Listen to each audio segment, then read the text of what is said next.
I wanted us to start engaging or continue to engage in an exploratory conversation around what's up in the economy and how do we need to re-engineer it, because we do need to re-engineer it big time in order for us to create in response to need and not out of greed. Capitalism isn't the problem. And don't send me hate mail because of this. I promise we're all on the same page in a heated agreement. And of course, we have to start with a conversation about money, which in and of itself is actually not the root of evil, but it certainly has been used in a way that has not supported the fulfillment of the potential of money, nor the fulfillment of the potential of the human story. So let's start unpacking our relationship with money, our relationship with business, our relationship with what we think of as capitalism. We're gonna send some healing love to Adam Smith, who is credited as being the creator of capitalism as a concept. It's actually Adam Smith and Karl Marx, which is sort of interesting there in and of itself. And we're gonna explore reframing some of these ideas and putting them into a more modern / evolutionary / human design perspective. So let's start first and talk about money, the economy, and evolution. So some of you may have heard this before, but it always bears repeating because every time I teach it, I hear it in a different way. I actually was interviewing Dr. Amit Goswami this morning and Dr. Valentina Onisor about their new book called The Quantum Brain, which I highly recommend. Great book that explains the function of the brain and how it is that the brain translates the quantum field into our perceived human experience. So as I go through this, I'm always rethinking it from different perspectives. So even if you've heard it before, I want to invite you to sit back and think about it, what I'm going to say. And I really want you to think about this in the context of business. And I really want you to think about this in the context of consciousness, because what we experience in the material world is really an artifact of the evolution of consciousness. Even the changes or the manifestations of the human design body graph is just an outpicturing of consciousness and the way in which our individual and our collective human story engages with the quantum field. So we're going to start today by remembering that Newtonian physics, which was actually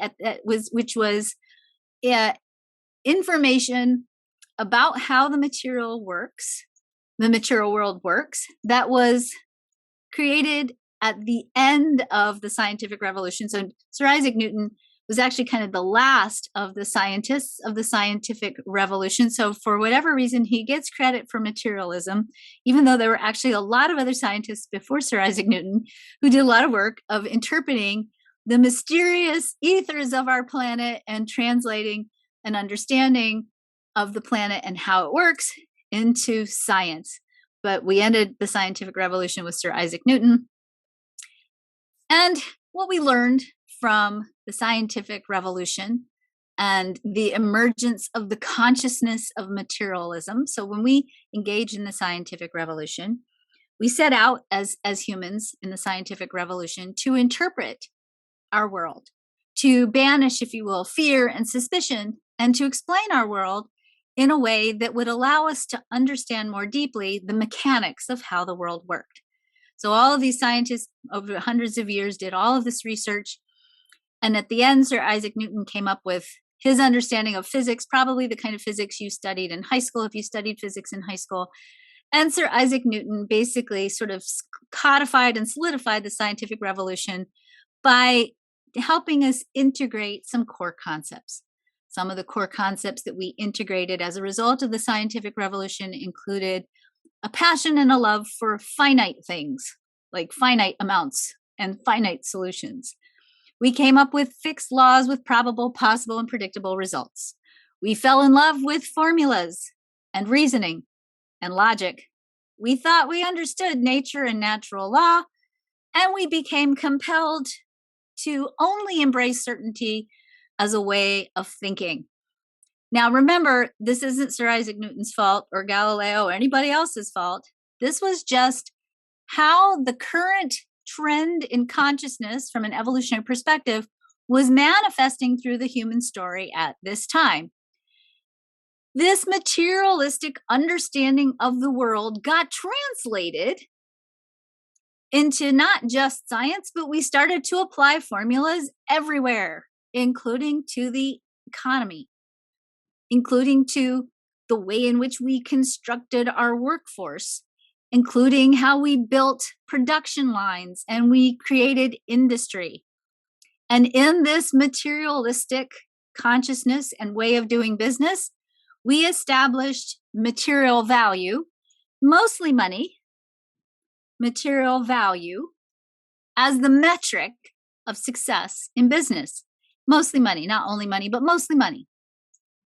Now, evolution, first of all, when we look at the cosmos, when astrophysicists look at the cosmos or quantum physicists look at the cosmos, the imperative of cosmos is to move towards complex, unified, coherent systems.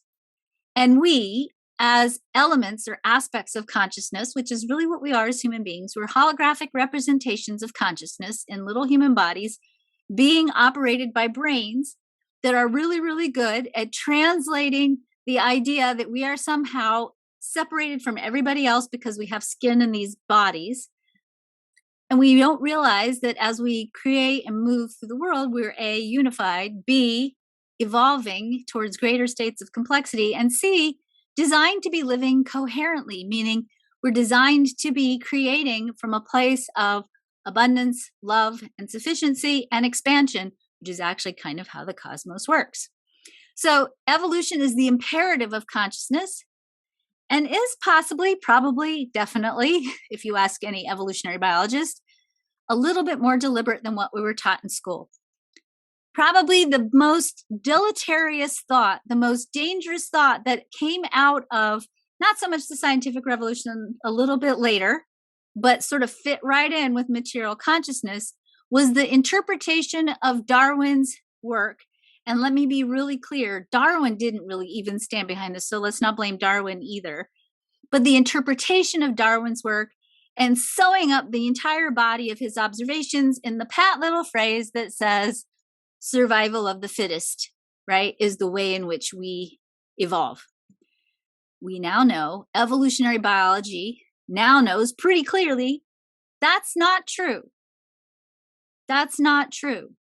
So let's be really clear that survival of the fittest and Darwinian evolution really doesn't hold up to water, and you probably will have to look very hard to find a good evolutionary biologist of any repute who will defend Darwinian evolution.